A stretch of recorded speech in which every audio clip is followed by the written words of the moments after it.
Bonjour tout le monde, bonjour et bienvenue à l'activité Connais-toi toi-même, une activité d'impact qu'on fait ensemble tous les dimanches à 11 heures, heure du Québec où je suis. Donc, on est ici tous les dimanches de l'année, en fait, depuis 6 ans, sans relâche. Peu importe que c'est la veille du jour de l'an ou dimanche de Pâques, on est ensemble. Ce qui est spécial, c'est qu'au mois de décembre, on a une activité traditionnelle qui est encore l'activité Connais-toi toi-même, mais qui est vraiment très, très, très dédiée au thème du lâcher-prise. Pourquoi? Parce que le fait de lâcher prise, c'est vraiment euh, un élément intéressant à explorer à tout moment, à n'importe quel moment, mais je vous dirais en fin d'année comme ça, au mois de décembre, ça permet de faire du ménage, d'alléger, de changer un petit peu notre façon de voir les choses, d'alléger un petit peu pour la nouvelle année. Donc, c'est pour ça qu'on fait ça depuis plusieurs années. Je ne peux pas vous dire exactement combien, mais ça fait plusieurs années qu'au mois de décembre, notre activité Connais-toi toi-même est vraiment liée au lâcher-prise. Donc, vous allez voir ici, si vous êtes sur la communauté Vivre à coup de cœur, c'est parce que vous aimez tout ce qui touche au bien-être et à la santé mentale. Donc, à tous les jours, moi, Stéphanie, je suis intervenante psychosociale depuis 27 ans. J'accompagne les gens maintenant dans leur cheminement personnel et vous allez voir à tous les jours, en fait, de l'année, je vous propose des exercices, des pratiques, des informations, des réflexions, des activités pour aider dans le cheminement personnel qui touche vraiment à plein, plein, plein de facettes différentes, plein d'approches différentes aussi pour pouvoir interpeller en fait les différentes personnes parce qu'on n'est pas toutes pareilles, hein, puis c'est pas tous les mêmes éléments qui vont nous parler de la même façon à chacun. Donc j'essaie vraiment là de de vous proposer une panoplie de différentes techniques, des activités, des exercices, des informations, des approches pour vous aider dans votre cheminement personnel. Et le dimanche, ben, le dimanche, c'est notre cerise sur le Sunday, c'est notre petit spécial en fait. C'est notre activité Connais-toi toi-même où est-ce qu'on utilise les jeux de cartes oracle pour nous aider dans notre cheminement personnel. Pourquoi on fait ça? Il y en a des fois qui trouvent ça bizarre. Ils disent, OK, Stéphanie est intervenante psychosociale, pourquoi qu'elle joue avec des jeux de cartes oracle? Il y a des gens qui pensent que c'est vraiment très, très, très séparé peut-être comme façon de travailler, mais je vous dirais que des approches dans le cheminement personnel, il y en a plein. Et entre autres, euh, une approche qui est très importante, c'est d'aller explorer, si vous aimez Carl Jung, vous savez, l'inconscient existe aussi. Donc, quand on utilise les outils qu'on connaît, quand on fait juste réfléchir aux choses selon les chemins neuronaux qu'on a, puis selon les informations qu'on a déjà, ben, c'est très bien. En fait, on peut raisonner, on peut analyser, on peut réfléchir, on peut faire des plans, c'est correct, on peut faire des pour, des contre. C'est parfait comme ça, mais ça, c'est une partie de l'équation. Si on veut aller sonder dans l'inconscient pour voir un petit peu qu'est-ce qui se passe en nous qui a de l'impact sur nous dans notre quotidien, mais qu'on ne voit pas, ben là, il y a d'autres outils, il y a d'autres façons de faire. Il y en a plein, ça aussi. OK? On fait du shadow work ensemble les jeudis. Il y a plein, plein, plein d'outils. Entre autres, un outil qu'on peut utiliser, c'est les jeux de cartes oracle. Pourquoi? Parce que quand on utilise un jeu de cartes, bonjour Luce, faites-moi un coucou si vous êtes dans les commentaires. Elena qui est là, salut. Donc, en fait, c'est ça, c'est que si on utilise un outil comme les jeux de cartes oracle, ça permet d'aller explorer des thématiques auxquelles on n'aurait pas nécessairement pensé par nous-mêmes aujourd'hui. Parce que souvent, quand on regarde différentes situations qu'on vit, quand on a un petit défi, un petit nœud dans notre vie qu'on veut essayer de défaire, ben on va utiliser les infos qu'on a. Puis c'est correct, mais on ne peut pas utiliser les infos qu'on n'a pas. C'est normal, ça fait du sens. Mais avec des outils comme les jeux de cartes oracle, on peut aller sonder l'inconscient. Ce qui arrive, c'est que on utilise un jeu de cartes oracle, on va brasser les cartes, on va piger des cartes qui vont ressortir, qu'on n'a pas nécessairement choisi consciemment. On va regarder la thématique sur la carte et là, ça va faire émerger de nous des souvenirs, des croyances, des pensées qu'on a, des liens qu'on a faits avec des moments dans le passé, puis c'est devenu des certitudes, c'est devenu une perception, une interprétation, une façon de vivre notre vie. Et quand on explore ça, quand ça émerge de nous, ça n'arrive pas de l'extérieur, ça émerge de nous-mêmes, bien là, on sait que la réflexion est très, très, très personnalisée à soi-même. Donc, c'est pour ça que les jeux de cartes peuvent vraiment aider beaucoup, beaucoup. Et c'est pour ça qu'on fait cette activité-là tous les dimanches. Donc, comme je vous disais tantôt, les dimanches au mois de décembre, on est chanceux cette année, on en a 5 dimanches au mois de décembre, c'est merveilleux. Donc, on va explorer le lâcher-prise sous différentes facettes. Quelles facettes? Bien, les facettes qu'on va piger à chaque semaine. Je ne peux pas vous dire d'avance, je ne sais pas. Donc, c'est ce qui est merveilleux avec cette activité-là. On va explorer le lâcher-prise sous des thématiques qui vont émerger à chaque semaine. Donc, on utilise au mois de décembre le jeu Les cartes oracles du lâcher-prise de Mélodie Beatty. C'est ce jeu-là qu'on utilise pour explorer le lâcher-prise. La semaine passée, c'était le 1er décembre et c'était notre première activité sur le lâcher-prise du mois de décembre. Là, on ne va pas recommencer tout ce qu'on a dit la semaine passée. Vous pouvez retourner voir la vidéo qui se trouve dans l'onglet vidéo de la communauté Vivre à coup de cœur. Vous allez voir, c'est écrit « Connais-toi toi-même », le lâcher-prise, entre parenthèses, 1/5, parce qu'il y a 5 dimanches en décembre. Donc, si vous voulez voir celle de la semaine passée, allez voir la vidéo 1/5. Bonjour Nathalie! Mais quand même, on va se faire un petit rappel. Hein? Parce que la semaine passée, ce qu'on a exploré dans notre lâcher-prise, c'est laisser les relations suivre leur cours. Là, vous pouvez imaginer, si vous n'étiez pas là, la profondeur de cette thématique-là, les différents éléments qu'on a pu aller explorer, très, très, très précieux. Et aujourd'hui, ça va être tout autant précieux parce que le lâcher-prise, c'est quelque chose d'important. Mais, tu sais, tout le monde dit ça, hein? C'est très populaire en ce moment, lâcher prise. Allô, Nathalie! Il y a 2 Nathalie avec nous. Il y en a plus que ça sur la communauté. Donc, en fait, Pierre-André qui est là, salut, hey, vous commencez à arriver. En fait, c'est ça, c'est que le lâcher-prise, c'est quelque chose qu'on entend souvent. Hein? Le moindrement que tu vas vivre quelque chose de plus difficile ou tu sais, tu as une déception, il y a quelque chose qui se passe dans ta vie, il y a peut-être aussi des grosses épreuves, là. Il peut y avoir un deuil, il peut y avoir, tu sais, il y a des grosses épreuves qui arrivent, puis souvent, c'est pas par méchanceté, là. Souvent, les gens ne savent pas quoi nous dire. Puis souvent, on va entendre lâche prise, comme si ça réglait tout. OK? Ah, faut que tu lâches, faut que tu lâches. Laisse aller, lâche prise. Tu sais, ça va bien aller. Hein? On entend ça, notre petit arc-en-ciel, ça va bien aller. José qui est là, salut. Donc, c'est pas méchant. C'est, je crois, quand les gens se sentent un peu maladroits, qui ne savent pas quoi dire, ils vont sortir un petit peu les petites phrases toutes faites. Hein? Moi, je parle souvent de recettes toutes faites. C'est pas ça qu'on fait ici. On veut vraiment adapter, personnaliser. On veut aller chercher nos propres réponses. Puis lâcher prise, ben c'est bien beau. Mais ce que je trouve intéressant qu'on explore ensemble, c'est lâcher prise sur quoi exactement? C'est quoi il faut que je lâche pour être bien? Parce que ça, il n'y a personne qui nous le dit, hein? Ah, lâche, laisse faire, laisse aller, lâche prise. Puis là, t'es pris avec ça.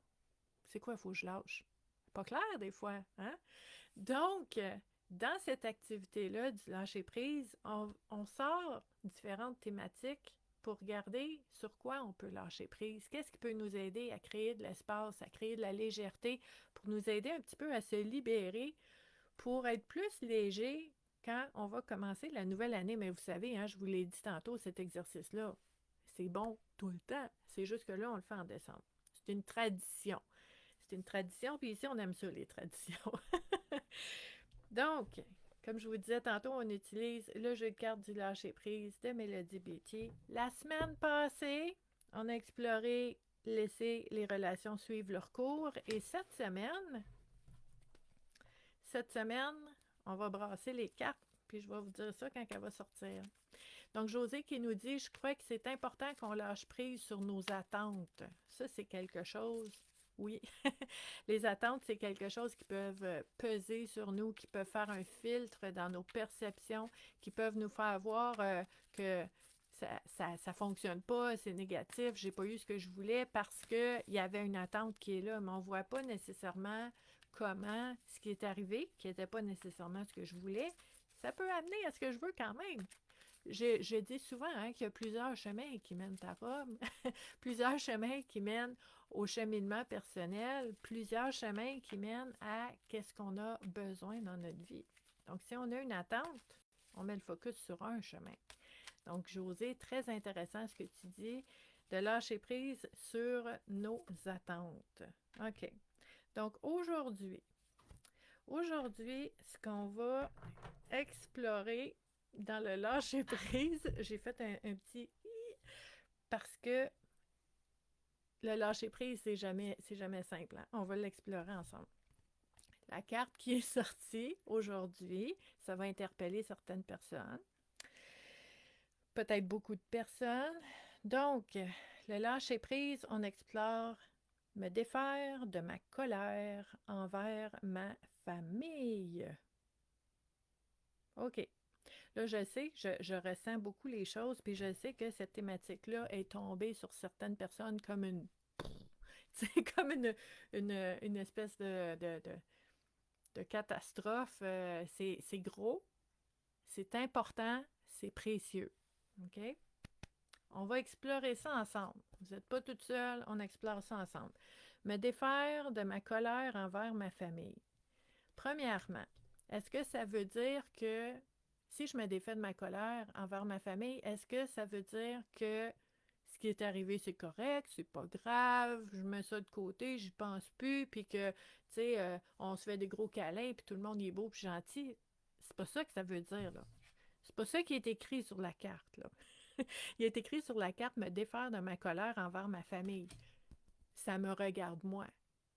OK? Première chose que je tiens à vous dire, un exercice comme ça ne se fait pas en 40 minutes ce matin, ne se fait pas en une journée, en une semaine. C'est un processus, mais ça se fait toi avec toi.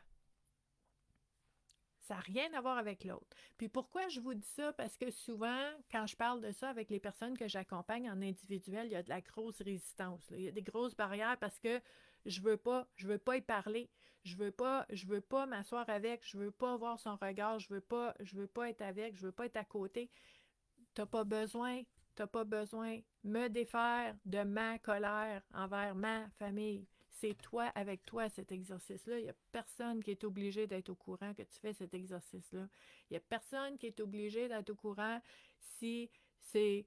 Tu sais, peut-être que tu fais cet exercice-là, puis tu te dis, oh mon Dieu, peut-être que je t'ai rendu là, puis que ça se fait assez fluidement, je me sens bien. Ça se peut. Personne n'est obligé de savoir ça. Personne n'est obligé de savoir que tu en arraches, puis c'est dur, puis c'est compliqué, puis c'est vraiment, vraiment difficile de faire cet exercice-là. Personne n'est obligé d'être au courant de ça. Puis ce qu'il faut savoir aussi, quand on regarde une thématique comme me défaire de ma colère envers ma famille, ben c'est souvent très profond. Hein? Il y a comme des... Comment je dirais ça? Je parle souvent des plats d'oignons, hein? Tu sais, tu regardes une étape, tu prends soin d'une partie de cette situation-là, puis là, ben, quelques mois, quelques semaines, quelques années plus tard, pop, il y a un pop-up, quelque chose de nouveau qui sort, une souffrance, un souvenir, puis il faut encore que je prenne soin de cette colère-là qui est arrivée dans ce souvenir-là. Ben, c'est comme les plats d'oignons, hein? C'est une après l'autre, puis c'est correct parce qu'on veut prendre notre temps. C'est pas la course. Quand on fait un exercice comme ça, c'est vraiment pas à la course. Hein? Puis je pense que la majorité des gens le savent ça. Tu sais, moi, quand j'ai des personnes qui vont m'écrire ou qui m'appellent et qui me disent j'ai à travailler quelque chose en lien avec des souvenirs de la colère, des situations au niveau de ma famille, les gens savent que ça prend le temps que ça prend, là. Tu sais, on veut bien faire les choses, puis je pense que c'est important de s'accompagner là-dedans soi-même. Tu sais, si toi-même, tu te pousses, tu te tires, puis comment on fait ça? Comment on se bouscule nous-mêmes? Ben, c'est que des fois, on peut se juger. On peut être dur envers nous-mêmes, dire hey, ça fait longtemps, je devrais avoir laissé ça de côté. Déjà, je suis pas correct, je suis, tu sais, je suis faible, je suis pas bonne, je suis pas aussi avancée que je pensais dans mon cheminement. Ça, moi, ça me donne des boutons, ça me donne de l'urticaire. J'aime pas ça entendre ça. Le cheminement personnel, c'est pas des paliers où est-ce que tu gagnes un trophée à chaque fois puis t'es supérieur ou t'es inférieur à quelqu'un d'autre qui est sur son chemin, là. Faut arrêter ça, là. T'es pas plus ou moins avancé.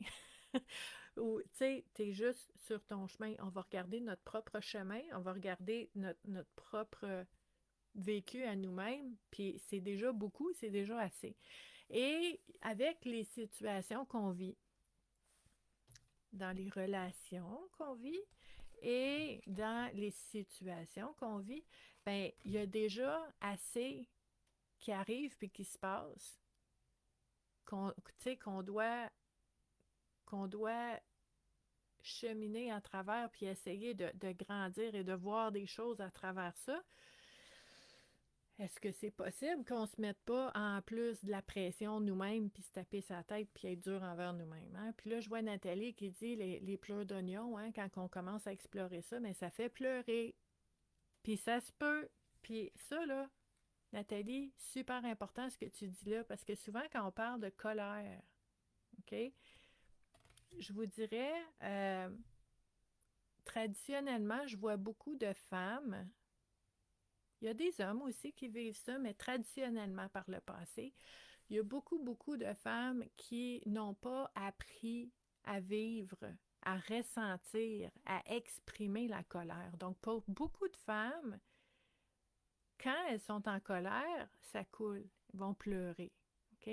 Nathalie qui dit les oignons font pleurer. La colère peut faire pleurer. C'est pas parce que quelqu'un pleure en avant de toi que cette personne-là est triste. Attention. Attention aux suppositions. Il peut y avoir une colère qui déborde, puis qui déborde avec des larmes. OK? Ça existe. Et dans notre cheminement personnel, on veut apprendre à se connaître. Comment moi je réagis quand je suis en colère? Est-ce que, moi j'appelle ça la personnalité popcorn un peu, là, ou est-ce que ça, c'est là, puis ça pouf, là, ça pète, là, puis ça pop, puis est-ce que je pète les plombs quand je suis en colère? Est-ce que, est-ce que je suis complètement hors contrôle, puis ou est-ce que je me referme? Est-ce que je parle plus? Est-ce que je m'isole quand je suis en colère? Est-ce que quand je suis en colère, je me tape dessus moi-même, puis je suis dure envers moi-même, puis je me fais du mal à moi-même, je me dis que je suis pas bonne, je suis pas fiable, je suis pas fine, je suis pas correcte. Est-ce que je suis dure envers moi-même quand je suis en colère après quelqu'un d'autre? Ça se peut. Est-ce que quand vous êtes en colère, vous pleurez? Ça se peut aussi. Donc, comment je réagis quand je suis en colère? OK? C'est très, très, très important de se connaître soi-même pour voir c'est quoi nos signes, nos symptômes quand on est en colère, parce que si on ne sait pas comment on fait pour se défaire d'une colère. OK? Donc ça, c'est super important. Je vois qu'on a des personnes qui se sont joints à nous en plus. Donc, vous voyez, je regarde les commentaires, Luce qui nous dit, dans le passé, il y a un événement qui est arrivé qui a fait vers de la colère avec un membre de sa famille. Elle a pris du recul pour pouvoir en reparler avec la personne. Ça lui a fait beaucoup de peine, cet événement-là. OK? Puis ça, ce que tu dis, Luce, c'est intéressant parce qu'on peut prendre du recul pour pour se libérer de ça, pour se défaire de notre colère, sans même parler à la personne. Je l'ai nommé tantôt parce que je sais qu'il y a des personnes qui, tu sais, ça passe pas, là. S'il faut qu'ils voient la personne, il se passera rien, ils vont rester comme ça. Donc oui, on peut prendre du recul pour apaiser puis être capable d'aller parler à la personne après. On peut faire ça. On n'est pas obligé de faire ça. OK? C'est important que je vous le mentionne. Parce que, comme je vous disais tantôt, chacun est différent. Chaque situation est différente aussi. Chaque relation est différente. Donc, on ne peut pas tous réagir de la même façon. Puis c'est important qu'on puisse nommer les différentes façons de réagir, puis que c'est correct, c'est légitime. Tu n'es pas obligé. Qu'est-ce qui te ferait du bien à toi maintenant avec la pleure d'oignon que tu es en train de regarder maintenant? Une chose à la fois. OK? Donc, les réactions sont vraiment différentes pour chacune des personnes. Puis, je vous dirais, dans cette thématique-là, OK, me défaire de ma colère envers ma famille, je trouve ça beau l'image aussi. On a une maison, puis on a la personne qui est là, mais que sa maison, sa famille, son enfance, sa famille maintenant aussi, qu'elle a, la deuxième famille, fait partie d'elle. On n'est pas déconnecté de ça. Puis ça a des impacts. Donc, que je le vois ou que je le vois pas, ça a des impacts. Dans mon approche à moi, que je vous propose, il vaut mieux le voir. Parce que quand on a les infos, on peut faire quelque chose avec. Donc, c'est pas nécessairement facile d'aller voir qu'est-ce qui se trouve en nous par rapport à cette thématique-là. Mais c'est très précieux. Les deux sont vrais. OK? Donc, Pierre-André qui nous dit que cette émotion-là de la colère, il a passé des années et des années depuis son plus jeune âge à faire comme si ça n'existait pas, la colère. Donc, ça m'amène à une autre exploration qu'on peut faire, c'est de dire, c'est quoi ta relation à la colère? Est-ce que la colère, c'est un propulseur de créativité et de résolution de, de défis? Ou est-ce que la colère, c'est dangereux? Est-ce que la colère, c'est dangereux pour la vie même? Tu sais, c'est quoi ton expérience? C'est quoi le lien que toi, tu as fait avec la colère? Puis moi, je vous dirais, OK, personnellement, ça, c'est quelque chose que j'ai travaillé il y a plusieurs années, là, mais pour moi, la colère, avant, c'était dangereux. C'était les cris, c'était hurler, c'était sacré, c'était la froideur, la dureté, la colère, c'était je suis pas sûre là, que cette personne-là, même encore, là, la façon qu'elle me parle puis qu'elle réagit, puis là, c'était épeurant, OK?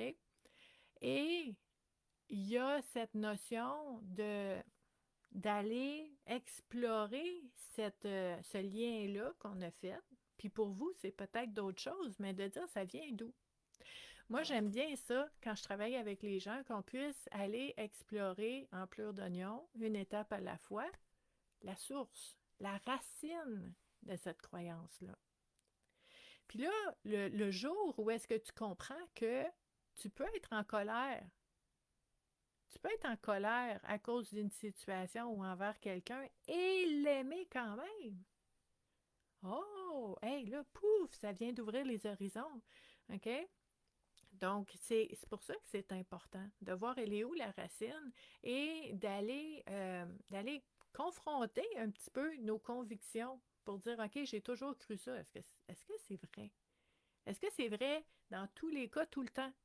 Est-ce que ce que je crois que les autres vivent quand ils sont en colère, c'est vrai tout le temps? Donc, ce qui veut dire que moi aussi, je le vis quand je suis en colère. Puis là, si la réponse est non, il faut explorer encore un petit peu pour aller créer, je vous disais tantôt, de l'espace, de la légèreté, des possibilités dans notre façon de vivre les choses, dans ce cas-ci, la colère. OK? Puis là, Nathalie nous dit, c'est super important ce que tu dis, je suis contente, il y a la colère envers quelqu'un d'autre, il y a la colère envers nous-mêmes qui existe. OK? Donc, on va regarder ici, dans notre famille, dans ma famille, est-ce qu'il y a des situations où est-ce que je suis en colère contre moi-même? Est-ce qu'il y a des situations dans ma famille où est-ce que je suis en colère contre quelqu'un d'autre? C'est quoi ces situations-là? Puis, c'est pas facile à faire. Hein, je vous parlais de shadow work tantôt, ça fait partie de ça, là. C'est d'aller voir qu'est-ce qu'on porte en nous, même si on aimerait mieux que ce soit pas là. Tu sais, la tendance, c'est de l'enterrer ou de le mettre en arrière ou de le cacher, mais c'est là quand même. Donc, on va aller le voir. On va aller le voir, on va l'apprivoiser, on va apprendre à connaître cette colère-là. cette situation-là, la colère envers nous-mêmes, la colère envers les autres. Puis ici, on explore concernant la famille. OK?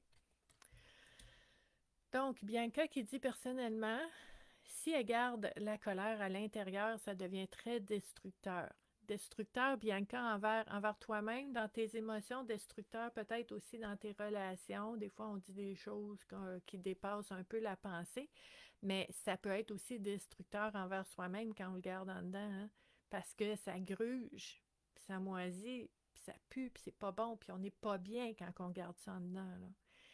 Donc, Bianca nous dit un pas de recul pour se connecter, pour comprendre et essayer de ventiler, toujours dans le respect. Puis, je suis contente que tu le mentionnes parce que me défaire de ma colère envers ma famille, ça ne veut pas dire d'arriver comme un bulldozer, de tout défoncer, de briser les portes, puis d'aller faire mal à tout le monde. C'est pas ça. OK? Me défaire de ma colère, puis pouvoir m'affirmer. Si tu veux aller voir quelqu'un puis lui parler, tout se dit, il y a une façon de dire les choses. C'est le respect, c'est la bienveillance, c'est la réciprocité de dire, ben moi je peux parler, mais l'autre peut répondre, peut me parler aussi. Est-ce que je suis prête? Est-ce que je suis ouverte à cet échange-là? Sinon, ben peut-être que j'ai un bout de chemin que je peux faire toute seule moi-même, hein? Puis c'est correct aussi, là, je vous l'ai dit tantôt, on n'est pas obligé d'aller vers la personne. OK? Lui, ce qu'il nous dit, il y a des situations qu'on ne contrôle pas qui arrivent. OK? Me défaire de ma colère envers ma famille. Est-ce que je suis déçue? Est-ce qu'il y a des situations que j'ai vécues où est-ce que je suis déçue de la réaction des membres de ma famille? Est-ce que tu as le droit d'être déçu? Est-ce que ça veut dire qu'ils sont corrects ou pas corrects puis qu'on est juge du monde? Non, ça veut dire je suis déçue. C'est vrai que je suis déçue. Je l'accueille, je l'accepte, je suis déçue. Raison, pas raison, d'accord, pas d'accord, je suis déçue. Quand je vous dis c'est un exercice à toi-même, avec toi-même, là. C'est pas une obstination. C'est pas une justification. T'es déçu, t'es déçu. C'est ça, ta réalité, puis c'est correct. Donc, ça enlève rien à personne, ça t'enlève rien à toi, c'est ton vécu à toi. Est-ce qu'on peut se défaire de ça de différentes façons? Puis Bianca, c'est super beau ce que tu dis. Puis en passant, je suis contente que tu sois là. Je sais que tu ne peux pas être là tous les dimanches. C'est légitime d'avoir des ressentis.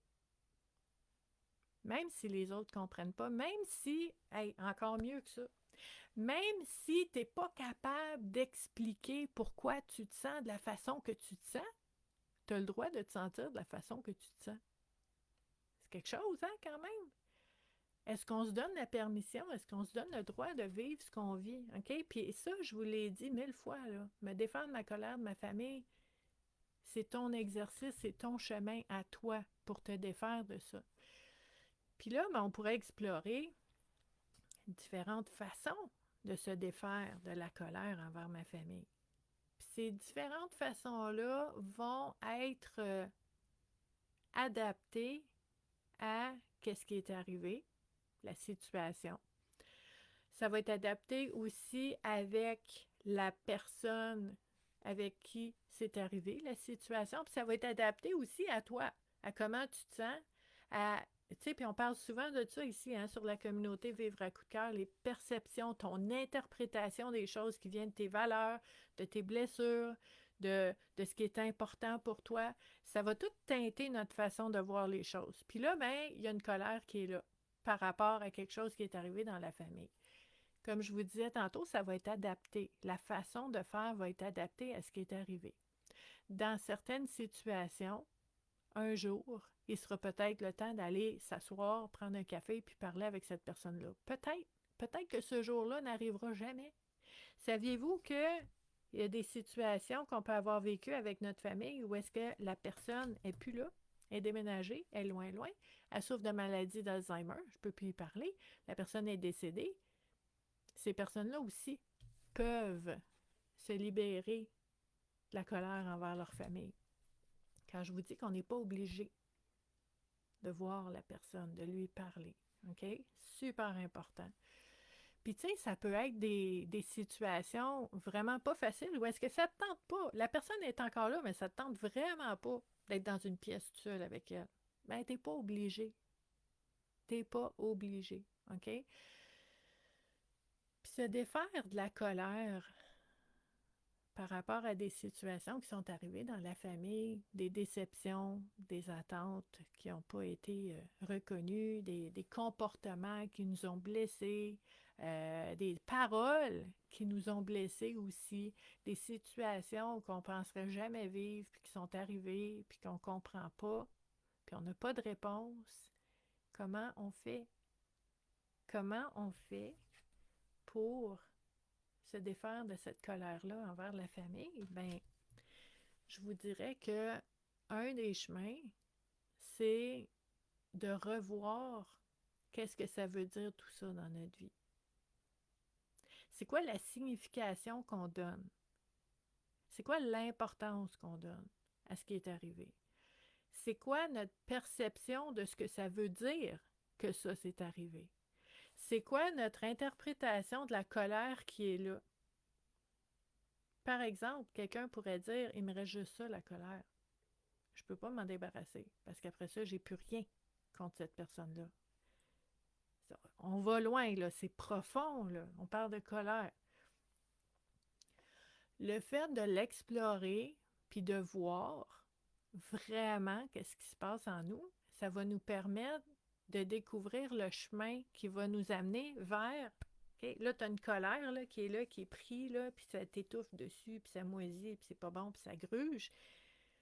Puis ce que tu cherches, l'antidote à ça, c'est d'aller vers plus de paix, plus de sérénité. Puis là, la question, c'est quoi mon chemin?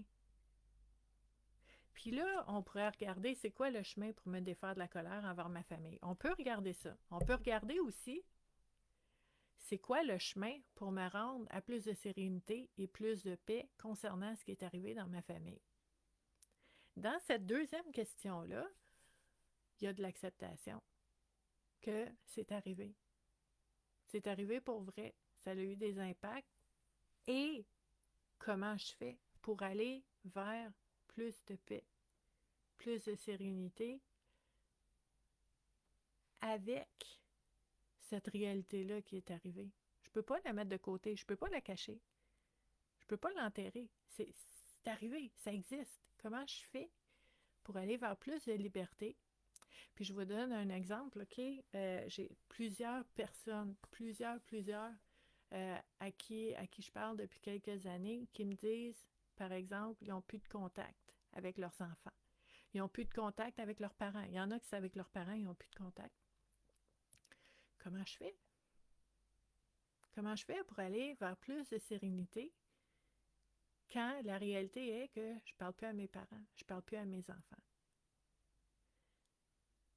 Puis c'est là qu'en explorant ça, qui tient compte de toute la réalité. Je veux vivre en paix, je veux être sereine, je veux être bien. Même si c'est vrai aussi que mes relations ne sont pas exactement comme j'aurais voulu. Puis est-ce que si j'ai de la peine par rapport à cette situation-là, ça se peut-tu aussi que j'ai de la colère par rapport à cette situation-là? C'est très possible. Donc on veut explorer toutes les facettes qui font que aujourd'hui, ça me tente pas de faire quoi que ce soit ou de régler quoi que ce soit. Aujourd'hui, ça me tente d'explorer le fait de peut-être pouvoir un jour lâcher prise sur certains éléments qui me pourrissent la vie puis moi j'aime beaucoup l'image du tu sais le beau ciel bleu là quand tout est beau puis le soleil brille puis hey, ça on est bien là quand notre ciel est bleu.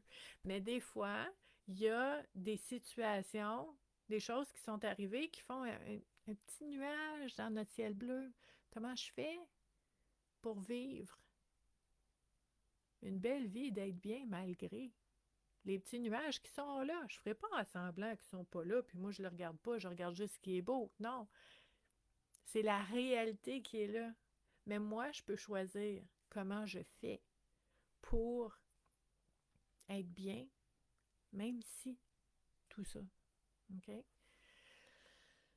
Donc ça, c'est quelque chose qui peut nous aider. Puis comme je vous disais tantôt, votre propre relation avec la colère, ça va être important à explorer aussi. Comment, comment vous réagissez quand vous êtes en colère, mais aussi qu'est-ce qui vous met en colère? C'est intéressant ça comme question. Puis si vous saviez le nombre de personnes à qui je parle, qui vont me dire, par exemple, « Ah, moi, je suis en cheminement personnel depuis plusieurs années, je travaille fort, je suis très avancée. » Je vais entendre ça. Puis je vais entendre des gens dire, « Moi, je choisis la paix, puis j'en ai plus de colère. » Ah oui? Oh, c'est intéressant. Tu sais, je suis une personne très spirituelle, je suis une personne, tu sais, je sais, je comprends qu'il y a du bon dans tout. OK. Et est-ce que tu as le droit d'être en colère aussi? Je vais vous proposer la réflexion, puis vous verrez ce qui émerge par rapport à ça. Est-ce qu'on peut être une personne très, très, très dédiée à son cheminement personnel? Une personne qui grandit, qui apprend, qui voit des choses, qui change, une personne spirituelle, à être en colère des fois. Est-ce que ça se peut? Ou est-ce que je viens de décrire deux choses qui sont contraires? On ne peut pas avoir les deux en même temps. Ça, c'est super intéressant. Explorez ça. Allez voir ce que vous pensez par rapport à ça. Parce que moi, je vous dis, là, le fait de juste aller explorer, voir est-ce que ça se pourrait peut-être que la colère soit une expérience spirituelle intense, ça vaut la peine d'aller se poser la question. D'aller dire, ben voyons donc, qu'est-ce qu'elle vient de dire là, elle? Allez voir. Qu'est-ce qui est bien? Qu'est-ce qui est mal? Qu'est-ce qui est... Tu sais, ça, là, c'est toutes des catégories qu'on se met dans notre tête, puis des barrières qu'on se met aussi, puis des trophées, puis des récompenses qu'on se met. Moi, je suis ci, je suis ça, mais je suis pas ça. Mais est-ce que peut-être l'expérience humaine, c'est de vivre, d'expérimenter, de ressentir et d'être tout ça? Ça fait partie des réflexions qui peuvent nous aider à ce que la colère ne soit plus le gros méchant loup dans notre vie. Hein? Donc, cette thématique-là, par rapport au lâcher-prise, me défaire de ma colère envers ma famille, comme je vous le disais, c'est pas une affaire qui se fait du jour au lendemain. Je vous invite, je ne vous l'ai pas dit la semaine passée, mais je pense que là, on se rend à l'évidence. Ça peut être intéressant d'avoir un petit cahier, un crayon, une application dans ta tablette, ton ordi, puis juste de voir qu'est-ce qui émerge, puis d'écrire par rapport à ça pour pouvoir approfondir un petit peu la question. Parce que lâcher prise, je vous l'ai dit tantôt, c'est pas quelque chose de facile. Mais à ce moment-là, est-ce que je peux m'accompagner dans ce processus-là d'une façon qui va, qui va te convenir à toi, mais qui va t'aider à te découvrir? Puis à découvrir aussi d'autres façons de voir les choses peut-être. Et de découvrir aussi que peut-être ta façon de voir les choses, puisque tu vis, ben c'est légitime, puis c'est correct. Puis le fait de l'accepter, puis de l'accueillir, ça peut t'aider à le lâcher après. Comment tu fais pour lâcher prise sur quelque chose que tu sais même pas que tu as dans les mains? Knowledge is power. Le fait de se connaître soi-même, c'est très, très, très puissant pour nous aider à choisir autre chose au besoin. Donc, ça fait partie de cette réflexion-là. Puis, je sais que c'est aujourd'hui, en tout cas, cette carte-là est sortie, puis j'ai fait OK, c'est gros, on y va. On est courageux. On est courageux sur la communauté Vivre à coup de cœur. Chacun de vous, je vous trouve, ça, je vous le dis des fois, mais pas assez souvent. je vous trouve tellement courageux. Moi, je suis là, puis c'est comme si j'avais une lampe frontale, puis on part en excavation, puis je dis, venez-vous-en! Hey, puis c'est pas facile des fois, là, ce que je vous propose. Puis vous êtes là. Puis vous êtes là. Puis vous creusez, puis vous observez, puis vous dites, ah, j'ai trouvé quelque chose. Mais c'est merveilleux, OK? Parce que c'est tellement de courage le fait d'aller explorer des éléments qui peuvent être durs à aller voir, mais qui font que, en sachant vraiment qu'est-ce qui est là en nous, ben on devient responsable aussi. On devient aussi, tu sais, dans notre propre puissance de dire, ben là, je veux pas subir des impacts de choses que je vois pas puis que je cache. Je veux savoir exactement qu'est-ce qui est là, puis c'est moi qui vais choisir qu'est-ce qu'on fait avec. C'est magnifique. Puis je vous trouve bon. Je vous trouve bon de faire ça ici avec moi, de participer activement à votre cheminement personnel, d'essayer les différentes choses qu'on fait pour essayer de voir encore plus clair en soi, puis dans notre vie, puis dans les choses qu'on a vécues. C'est tellement précieux pour moi, puis je suis tellement contente que vous soyez là à tous les jours à explorer ça avec moi. Donc, c'est merveilleux.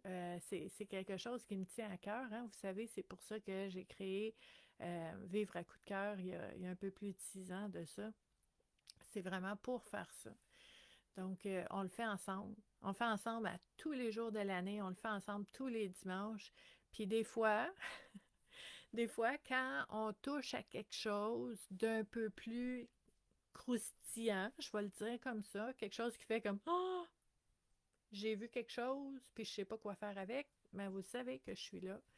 Puis vous venez me voir en privé, puis on peut, tu sais, je peux vous accompagner aussi en privé, mais le fait qu'on le fasse en groupe, je trouve ça super important à tous les jours parce que le cheminement personnel, souvent, on se sent très seul avec ce qu'on vit. Puis c'est vrai que, tu sais, on est seul sur notre chemin. Il n'y a personne qui peut prendre des décisions ou faire des choix à ta place. Là, c'est toi qui avances sur ton chemin, mais c'est juste qu'on n'est pas obligé de marcher toute seule sur ce chemin-là. Donc, c'est pour ça que je trouve ça précieux aussi, toute l'entraide, puis la bienveillance, puis l'écoute, puis le partage qu'on a ici sur la communauté. Donc, grosse parenthèse, mais je voulais vous remercier pour ça. Euh, Puis, je vous remonte encore une fois aujourd'hui. On a parlé de me défaire de ma colère envers ma famille. Si vous voyez des choses, si vous avez fait des prises de conscience par rapport à ce sujet-là, que vous pensez que ça pourrait aider une autre personne, n'hésitez pas à commenter. Si vous avez des questions, si vous avez des mises en situation, puis vous dites ça, là, je sais même pas comment on pourrait se défaire de ça dans une famille. Ben, écrivez vos questions aussi dans les commentaires. On va en parler ensemble. On va aller creuser ensemble. On va aller l'explorer ensemble. C'est important. Donc, aujourd'hui, on a vu me défaire de ma colère envers ma famille. La semaine passée, on a vu laisser les relations suivre leur cours. Et la semaine prochaine, dimanche, on va explorer une autre thématique qui va sortir dimanche. Donc, j'espère que vous allez être là. J'espère que vous avez apprécié aujourd'hui.